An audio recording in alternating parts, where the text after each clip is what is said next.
बच्चों हर्षवर्धन भाई भाई अंदर से ना लाइट चेक कर रहा है रुक जा वहाँ खड़ा है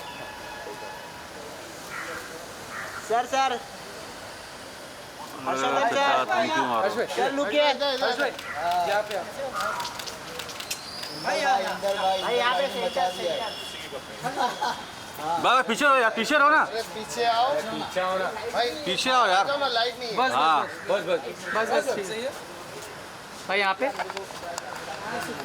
यूनुस भाई भाई लुक क्या यहाँ यहाँ पे आ गया था आप लोगों की वजह से ये हुआ है। यहाँ पे थैंक यू। भाई यहाँ पे हर्षवर्धन सर यहाँ पे सेंटर हाँ यहाँ हाँ इधर सेंटर हर्ष भाई मुझे शुरू में लगता था सिर्फ इंस्टाग्राम पे लोग कमेंट करते हैं, बट सच में आए थे। एंड थैंक यू, आप लोग पहले दिन जब आए थे बहुत टाइम लग गया था, बहुत केओस था। देखा कि सर देखा थिएटर में भी देखा और टीवी पे फ्राइडे को यूट्यूब पे भी देखा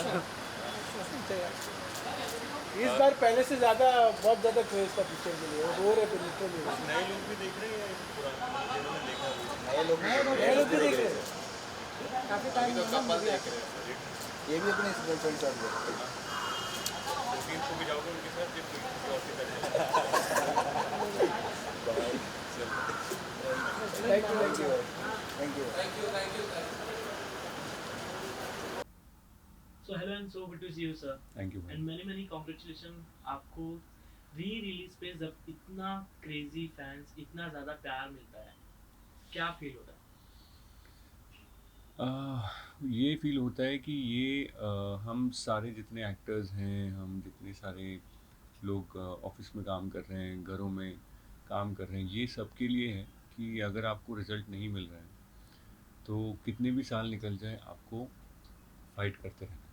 और ये जो फीलिंग है मैं आप सबको सबके साथ शेयर करना चाहता हूँ कि रोज़ सुबह उठना है, रोज़ सुबह तैयार होना है, काम पे जाना है, घर आके चेक करना है, रिज़ल्ट मिला नहीं मिला, फिर अगले दिन सुबह उठ के जाना है और ये करते रहना है। हफ्ते में नहीं होगा, महीने में नहीं होगा, 6 महीने में नहीं होगा, साल में नहीं होगा, कई बार इस फिल्म की तरह 9 साल लग सकते हैं। करते रहना है, बात ये है। और I would like to also dedicate this win. मुझे सुबह से काफ़ी सारे इमोशनल मैसेजेस आए, कुछ एक्टर्स के आए हैं तो कुछ डायरेक्टर्स के आए हैं, तो उनको मैं ये जो फिल्म की फीलिंग है, जो रिस्पॉन्स है, ये मैं डेडिकेट करूँगा टू माय फेलो एक्टर्स। ज़्यादा नाम मैं नहीं लेना चाहता हूँ, but specially someone who is not here with us, उनको भी मैं डेडिकेट करना चाहता हूँ कि ये आप सब जिन्होंने मेहनत करी है, जो मेहनत कर रहे हैं, आप सबको डेडिकेटेड है। सनम तेरी कसम जब ये री रिलीज की बातचीत हुई ये एक टफ डिसीजन भी था क्योंकि जब मूवी रिलीज हुई थी उतनी नहीं चल पाई थी और जब री रिलीज फैन जब डिमांड कर रहे थे हमें वापस देखनी है कितना टफ हुआ था कि लोग जाएंगे सच में देखने नहीं। आप लोगों में क्या बातचीत हुई थी प्लीज उस बारे में बताएं। तो ज़िंदगी में कुछ भी आप नया करने जाओगे तो वो टफ़ होगा, ये तय है, क्योंकि वो कहीं रूल में लिखा नहीं होता है, कहीं किताब में आपको रूल मिलेगा नहीं। जैसे मैं घर से जब भागा था 16 साल की उम्र में, तो वो भी मेरे लिए इतना ही टफ़ डिसीजन था जितना इसको रिलीज़ करने के लिए दीपक सर के ऑफिस के नीचे आके चिल्लाने का जो डिसीजन था। 99% हमें गट फीलिंग जब हम फॉलो करते हैं तो वो टफ़ डिसीजन ही होता है क्योंकि हम उसे एक्सप्लेन नहीं कर पाते। तो जब मैं घर से भी भागा हूँ वो भी मैं नहीं एक्सप्लेन कर पाया किसी को। जब मुंबई से मैं हैदराबाद जाने लगा तेलुगु फिल्म्स का पार्ट बनने, तब भी मैं एक्सप्लेन नहीं कर पाया मैं क्यों कर रहा हूँ। वहाँ से जब मैं वापस मुंबई में ट्राई करने आया तो भी मैं एक्सप्लेन नहीं कर पाया। ये फ़िल्म मैंने क्यों करी ये भी मैं नहीं एक्सप्लेन कर पाया। इसके बाद मैंने बाकी फ़िल्में क्यों करी वो भी मैं नहीं एक्सप्लेन कर पाया। और फिर 9 साल बाद इसको री रिलीज़ करने का थॉट क्यों आया वो भी मैं नहीं कर सकता, क्योंकि ये सारी जो फीलिंग्स हैं ये पेट के ऊपर और दिमाग के नीचे कहीं इस एरिया से आती हैं और इसका कुछ लॉजिक होता नहीं है, तो इसे वर्ड्स में डालना बहुत कठिन है। तो मेरा आपसे सबसे रिक्वेस्ट है कि इस एरिया में कुछ भी फीलिंग आए उस पर ध्यान दीजिए और उसको ट्राई करिए कि आप करो। अगर एक चीज़ आपसे जानना हो सर कि 2016 में जब ये फिल्म रिलीज हुई उस समय उतनी क्यों नहीं चली, इतना प्यार अब जाके क्यों मिल रहा है? पता नहीं, रीज़न अगर मुझे इसका पता होता तो मैं अगर किसी को भी पता होता तो सारी फिल्में 99.9% फिल्में नहीं 100% फिल्में हिट हो जाती। तो मैं आपसे ये तो शेयर करना चाहूँगा कि कोई भी ऐसा इंसान नहीं है हॉलीवुड में या हिंदी फिल्म इंडस्ट्री में या साउथ फिल्म इंडस्ट्री या पूरा एक बोल लीजिए ग्लोबल सिनेमा में कोई भी ऐसा व्यक्ति नहीं है जो ये बता सके कि ये फिल्म जो है क्यों नहीं चली और ये फिल्म क्यों चली। अगर इतना आसान होता इसे बताना, थोड़ा कुछ एक्सपर्ट्स हैं जो 80% सही निकलते हैं बट 100% तो कोई भी एक्सपर्ट नहीं है। तो ये मुझ जैसे मतलब वो दिग्गज लोग नहीं बता पा रहे तो मैं तो एक चीटिंग हूँ इस मामले में, तो मैं तो बिल्कुल नहीं बता सकता। जब आपके कमेंट सेक्शन में आपके चाहिए आपके fans लोगों के हजारों कमेंट्स आ रहे थे प्लीज रिलीज कीजिए इसे, तो आपने जब दीपक सर से बात की तो उन्होंने आपको यही बोला कि आप एक आर्टिस्ट हो, आपको ऐसे मैसेजेस आते हैं, तो आपने उन्हें कैसे मनाया? मुझे जब मैंने बहुत साल ट्राई किया मनाने का तो हालांकि क्या होता है कि हमें लगता है कि रिलीज़ करना एक बच्चों का खेल है, फिल्म प्रोड्यूस करना बच्चों का खेल है, डायरेक्ट करना भी मतलब बस आराम से हो जाता है। बट एक रील बनाने में भी ना लोगों को आजकल 6-6 घंटे लग रहे हैं जो 30 सेकंड की रील बनाते हैं और उसमें लोग खर्चे भी कर रहे हैं। तो जो रील बनाने वाले लोग हैं उनसे मैं रिक्वेस्ट करूँगा कि सबको समझाइए कितना मुश्किल है कोई एक देखने लायक चीज़ को बनाना। तो मैं इसमें प्रोड्यूसर सर की बिल्कुल भी वो नहीं मानता कि उनको उनकी वजह से कोई, मैं मानता हूँ कि ऑडियंस ने नहीं देखा तो एक प्रोड्यूसर क्या करेगा। और तो वो एक्चुअली हमारी पूरी टीम ना एक तरीके से शांत हो गई थी इस फिल्म के बाद। मैं अपनी गलती मानूंगा काफ़ी इसमें ज़्यादा। जैसे क्रिकेट मैच हारने के बाद एक पूरी क्रिकेट की जो बस होती है शांत पड़ जाती है, कोई किसी से बात नहीं करता है। गलती किसी की नहीं होती बट कोई किसी से बात नहीं कर पाता उस समय। वैसे ही मैं भी किसी से बात नहीं कर पाया 8-9 साल तक। तो कहीं ना कहीं मैं अपने ऊपर भी ये ब्लेम लूँगा। और फिर मैंने फाइनली जब मैंने उनको ऑडियंस को बोला इंस्टाग्राम पे कि आप लोग प्लीज़ इस कमेंट सेक्शन में आप लोग करिए जो आपको भरना है, और उन लोगों ने वो चीज़ को फोटो किया, लिखा। तो वो लेके फिर मैंने उनको नीचे लिखा था कि अगर आपने इतने इतने कमेंट्स कर दिए तो मैं कल दीपक सर के ऑफिस चला जाऊँगा। वो जैसे कैरी मिनाटी एंड में बोलते हैं ना कि इतने मिलियन का टारगेट करते हैं, वैसे तो नहीं बोल पाया मैं, लेकिन उस तरीके से मैंने उनको लिखा कि इतने अगर आपने कमेंट्स कर दिए तो मैं कल चला जाऊँगा। और सच में उससे 3 गुना कमेंट्स आ गए। तो फिर मैं आ गया यहाँ पे नीचे और मैंने वो हरकत करी जो मेरे कई मतलब करीबी लोगों ने मुझे मना किया कि एक एक्टर ऐसे हरकत नहीं करना चाहिए एक्टर को कि नीचे खड़े हो गए ऑफिस में आप चिल्ला रहे हो, ये अच्छा नहीं लगता आपकी इमेज पे। बट मुझे इन सब चीज़ों से फ़र्क इसलिए नहीं पड़ता क्योंकि मैं एक फ़िल्म फैमिली से नहीं हूँ। तो मुझे ये नहीं सोचना पड़ता है कि मेरी फैमिली वालों की इज़्ज़त कम होगी या मैं अकेला आया था तो मुझे फ़र्क पड़ता नहीं। तो मुझे कल भी अगर पार्ट 2 के लिए नीचे बैठ के 11 दिन का अनशन करना पड़ेगा तो मैं वो भी करूँगा आप लोगों के लिए। सो पानी की बोतलें ले आना बस आप लोग, वो पी के मैं निकाल दूँगा 11 दिन। जिस तरह से आप थिएटर विजिट कर रहे हैं, लोगों का इमोशन फूट फूट के निकल रहा है, इतनी ढेर सारी प्यार मिल रही है आपको। आप जैसे पहुंच रहे हो, लोग सेल्फी खिंचाने, जो थिएटर में बड़े पर्दे पे दिख रहे हैं वो सामने आके जब खड़े हो जा रहे हैं, उन लोगों के लिए इतना अच्छा सरप्राइज लेकर आप जा रहे हो। वो किस तरह की फीलिंग होती है जब आप उनसे इंटरेक्ट करते हो चलते फिल्म के बीच या बाद में? मैं जब भी रास्ते में जैसे कोई मंदिर दिख जाता है तो हमारी ऐसी आदत होती है ना, वैसे करते हैं। तो मैं हमेशा जब भी मंदिर दिख जाता है मैं ऐसे करता हूँ, तो मेरे वर्ड्स में सुनता हूँ मैं क्या बोल रहा हूँ। तो वहाँ मैंने कभी भी अपने आप को पाया नहीं है कि मैं मांग रहा हूँ कुछ, मैं हमेशा थैंक यू बोल रहा होता हूँ, कुछ लाइफ में है या नहीं है। तो वही थैंक यू बोलने में ये थिएटर जा रहा हूँ।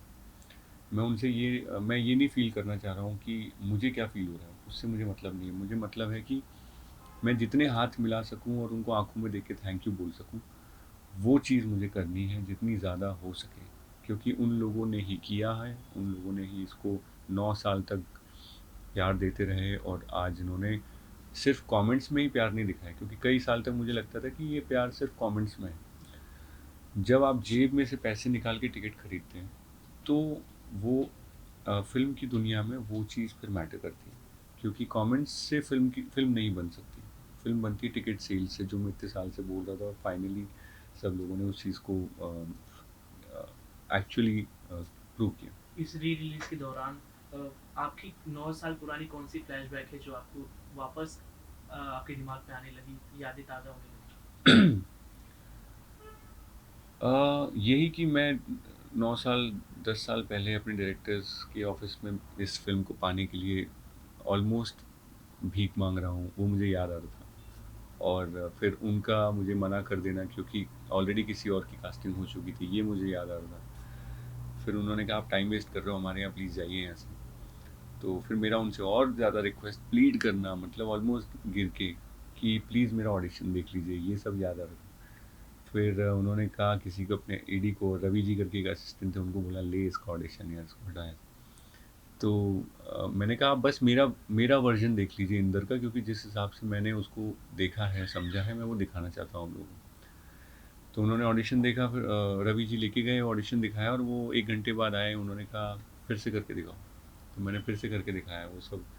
तो फिर उन्होंने 1 घंटे बाद वापस आए, उन्होंने मुझे हग किया और बोले हमारे प्रोड्यूसर सर का तुमने बहुत नुकसान करा दिया है, क्योंकि सारे कपड़े बन चुके थे। 2 दिन के बाद वो शूट है, जो बाथटब वाला जो सीक्वेंस है अगर आप देखेंगे, वो उसके तुरंत 2 दिन बाद था। और उन्होंने, जब मैं शुरुआत में उनसे बोल रहा था कि मुझे करने दो, उन्होंने कहा था आप टाइम वेस्ट करो, बगल वाले ऑफिस में जो है लड़का, जो हमारा हीरो है वो सिलेक्ट हो चुका है, वो बैठा हुआ है, स्क्रिप्ट पढ़ रहा है। जब ये सब हुआ, जब विनय सर, राधिका मैम ने देखा, विनय सर और दीपक मुकुट सर से उन्होंने बात करी मेरा ऑडिशन देखे, तो विनय सर ने फिर मुझे हक किया और बोले कि हर्ष तुमने दीपक मुकुट सर का काफ़ी नुकसान करा दिया ऑलरेडी, क्योंकि अब सब कपड़े चेंज होंगे, कॉस्ट्यूम चेंज होगा, और अब तुम्हारे लिए बनेंगे क्योंकि तुम फिल्म कर रहे हो। तो उन्होंने मुझे हक किया, तो वो सब मुझे याद आ रहा था। तो मैंने उनसे कहा सर मैं कुछ आपसे पूछूं, उन्होंने कहा बोलो। मैंने कहा सर वॉशरूम जाना है। तो उन्होंने कहा इतनी देर से बोला क्यों नहीं? तो उन्होंने कहा बगल वाले ऑफिस में चले जाओ। तो जब मैं वहाँ गया तो वो लड़का एक्चुअली वहाँ बैठा था और वो पढ़ रहा था स्क्रिप्ट। और कई साल के बाद उस लड़के के साथ फिर मैंने एक फ़िल्म करी, दंगे, और वो मेरे ऑपोजिट था इस फिल्म में। तो लाइफ फुल सर्कल हुई, और आज ये फिल्म वापस थिएटर में। तो यही सब नॉस्टैल्जिया दिमाग में चल रहा है, ये सब चीज़ें याद आ रही हैं। तो सर जैसे आपने बताया कि ऑफिसेज में जाके काम मांगते थे, आपके काफ़ी करीबियों को पता होगा, सबको ये बात नहीं पता है, जो आप फन पे गिटार प्ले करते थे, काफ़ी अलग ही बात है वो। अब now you are the most talented and famous star, तो कैसे जर्नी डिस्क्राइब करोगे आप? वो किस्सा भी अगर आप सुनाना चाहो तो। वो तो मतलब that is one of the jobs which I have done. Honestly मैंने इतने सारे जॉब्स किए जिसके बारे में बोलना बहुत लंबा पड़ जाएगा आपको, क्योंकि घर से जब आप भागते हो तो आप सीधा फिल्म के सेट पे नहीं लैंड होते हो।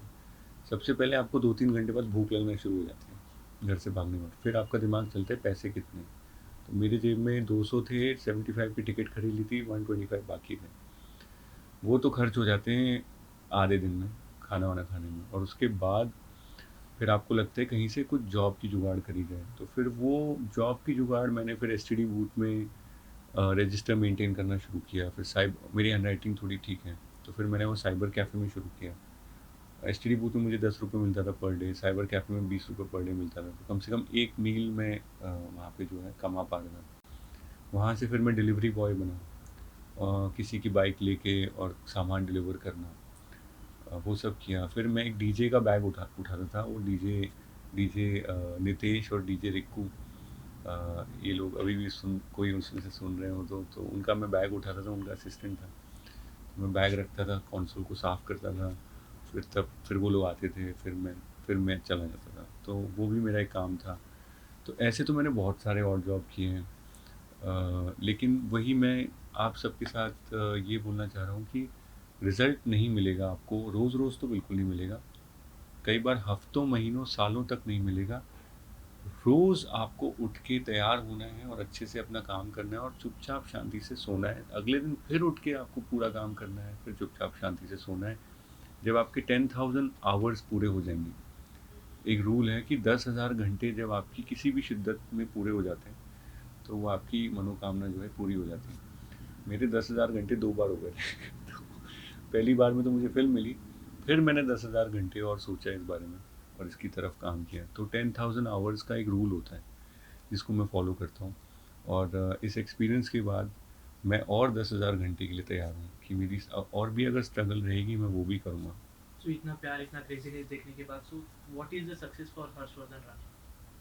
Success for Harshvardhan Rane would be कि वेट करने की कैपेसिटी। मेरे लिए वही एक सक्सेस है कि अगर आप वेट कर सकते हो रोज़ काम करके, तो आई थिंक आप सक्सेसफुल हो, क्योंकि रिज़ल्ट तो अपनी इच्छा के हिसाब से नहीं मिलेगा। वेट कर सकते हो तो आप सक्सेसफुल हो। और सर अपना एक्ट्रेस की कास्टिंग कैसा हुई थी? 25 एक्ट्रेस के बाद में उनको कास्ट किया गया था, मावरा जी को, उसके बारे में क्या?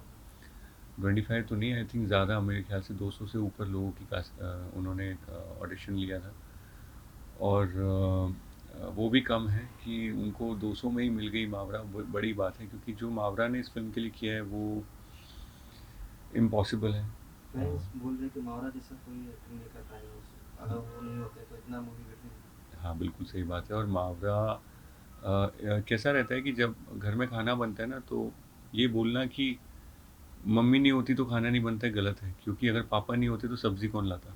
तो पापा वह हैं प्रोड्यूसर, मम्मी है डायरेक्टर, जो कढ़ाई में खाना बन रहा है वो है एक्टर, जो दादी आपको खाना खिला रही है वो है ऑडियंस, वो है म्यूज़िक डायरेक्टर। आपके हिमेश सर नहीं होते तो मूवी हिट नहीं होती। तो क्रेडिट एक जगह पे रखना एक एक एक बीमारी है। हम लोगों में एक डिजीज़ है कि हम सारा क्रेडिट एक तरफ चाहते हैं, अपनी तरफ चाहते हैं। ये एक बीमारी है, इससे आप लोग दूर रहें। और जैसे गाड़ी चलती है, 4 पहिए, इंजन, बॉडी। अब आप कहोगे पहिए नहीं होंगे तो गाड़ी नहीं चलेगी। इंजन बोलेगा मैं नहीं हूँगा तो गाड़ी नहीं चलेगी। फिर बॉडी बोलेगी चैसिस कि भाई मैं नहीं हूँगा तो गाड़ी में बैठोगे कैसे। सो मैं ये मानता हूँ कि ना इस फिल्म का रीज़न कोई एक जन है, बल्कि प्रोड्यूसर डायरेक्टर से शुरुआत होती है। उनका थॉट, उन्होंने इंदर को लिखा, स्केच किया, उन्होंने मावरा को लिखा, स्केच किया। फिर एक प्रोड्यूसर चाहिए सॉलिड, जो अपना पूरा रिसोर्स, पैसा, जेब से इस पे लगा दे। तो प्रोड्यूसर के बिना भी मूवी नहीं बन सकती। फिर चाहिए हिमेश रेशमिया सर, जो इस मूवी का जो पूरा खिचड़ी है उसके आपको आपके कानों में डाल दें। तो उनकी वजह से ये मूवी का जो हमारे सोल में ये मूवी का इमोशन उतरा है, हिमेश रेशमिया सर की वजह से उतरा है। फिर आते हैं एक्टर्स जो इस थॉट को आपकी तरफ लेकर जाते हैं। सो किसी भी फिल्म में, किसी भी सिटी में, किसी भी प्रोजेक्ट में एक चीज़ पे उंगली रखना बेवकूफ़ी कहलाएगी। और हर किसी को आपको, जैसे अभी आप लोग इंटरव्यू ले रहे हैं, आप कैमरा पकड़े खड़े हैं, आपके बिना इंटरव्यू नहीं होगा। बट अगर ये माइक नहीं होता तो इसके बिना भी नहीं होता। फिर लाइट ज़्यादा खड़े, लाइट नहीं होगी तो इंटरव्यू नहीं। एक जन को कभी क्रेडिट दे ही नहीं सकती। इसलिए मैं कभी भी सिर्फ मैं हमेशा देखता हूँ कि सारी टीम को किसी भी चीज़, कोई भी चीज़ बनती है वो टीम की वजह से बनती है। एक बैट्समैन या एक बॉलर की वजह से कोई नहीं जीतता। अगर पार्ट 2 बनता है तो सर अपने खुशी में किसको देखते हो? आपको आप आ जाओ। मैं तो सर, मैं प्रोड्यूसर का बेटा थोड़ी हूँ कि मैं मतलब मैं इसको देखता हूँ उसको देखता हूँ। सर मैं एम्प्लॉई हूँ, आप आ जाओगे तो मैं आपके साथ कर लूँगा। नहीं, कोई भी आए। और ये मतलब आप ऐसी कुछ टेक्नोलॉजी बना लो कि मरा हुआ इंसान जिंदा हो जाए, तो मैं आप ही को बोल दूँ कि आप ही राइटर बन जाओ इसके। तो थोड़ा सा हमें प्रैक्टिकली सोचना पड़ेगा कि एक ही सच है दुनिया में, वो है टू डाई। करेक्ट। आप इसको डिफाइन नहीं कर सकते। कोई भी बड़े बड़े महात्मा भी इस चीज़ से बच नहीं पाए। राजा महाराजा, कितना भी पैसा आपके पास होगा, जो एंड होता है वो डेथ होती है। और डेथ के बाद अगर आपके पास कोई टेक्नोलॉजी आ गई है तो मुझे प्लीज़ बता दो, क्योंकि मैं अपने पहले डैडी को ज़िंदा करना चाहूँगा। उसके बाद सेकंड सबसे पहले मैं मावरा के कैरेक्टर को ज़िंदा करूँगा। अच्छा, 14 फेब को भी लगेगी, मतलब कंटिन्यू रहेगी मूवी? सर मैं तो प्रोड्यूसर का बेटा नहीं हूँ सर, ये सवाल मुझसे क्यों पूछ रहे हो? लोग देखेंगे तो सर क्यों नहीं रहेगी। ओके, सो लास्टली जो आपको इतना ज़्यादा प्यार कर रहे हैं, फिल्म को इतना ज़्यादा प्यार कर रहे हैं, उनसे क्या कहेंगे? और सनम तेरी कसम 2 के लिए क्या कहेंगे? ये फिल्म का जो सक्सेस है, मेरे सारे उन एक्टर्स को भी मैं देना चाहता हूँ जिनसे शायद मेरी इतनी बातचीत नहीं है, बट मैं उनकी मेहनत देख रहा हूँ काफ़ी सालों से। और जो ज़िंदा हैं, जो नहीं हैं, उन सभी को मैं ये सक्सेस समर्पण करना चाहता हूँ। और क्यों हुआ है ये फिल्म? ये ऑडियंस की वजह से, जो एंड में आके किसी भी चीज़ को ज़िंदा कर सकते हैं। पार्ट 2 के लिए मैं ये कहूँगा कि पार्ट 1 के लिए मैं नीचे आके चिल्लाया था, पार्ट 2 के लिए मैं 11 दिन नीचे पानी पी के अनशन करूँगा। Thank you so much. Thank you sir.